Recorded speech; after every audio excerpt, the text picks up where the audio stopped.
মানুষ অসুস্থ হইলে, রোগাক্রান্ত হইলে ভালো করার মালিক হলো একমাত্র আল্লাহ। চিকিৎসা হলো একটা একটা উসিলা, ওষুধ হইলো, ডাক্তার হইলো, এগুলা উসিলা। এই জন্য হাদিসের মধ্যে আছে, তোমরা রোগীকে চিকিৎসা করো, ঠিক মতো ওষুধ প্রয়োগ করাও। ওষুধ যখন রোগ মতো পড়বে, ইনশাআল্লাহ আল্লাহর হুকুমে রোগ দূর হইয়া যাবে। এই জন্য সেই হিসাবে আমাদেরকে হাসপাতালে আসতে হয়।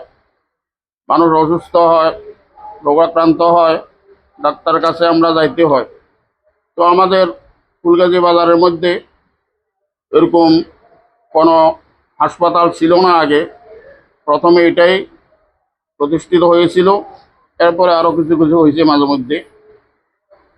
আমরা যদি সবাই সহযোগিতা করি, বেশার কম সবার তো অসুখ বিসুখ হয়, রোগ হয়, জ্বর হয়, খুঁটিনাটি যে সমস্ত রোগগুলো এখানে আমরা সারতে পারি, যদি আমরা সবাই সহযোগিতা করি, ইনশাআল্লাহ হাসপাতাল আশা করি পরিচালিত হবে এবং দিন দিন উন্নতি লাভ করবে।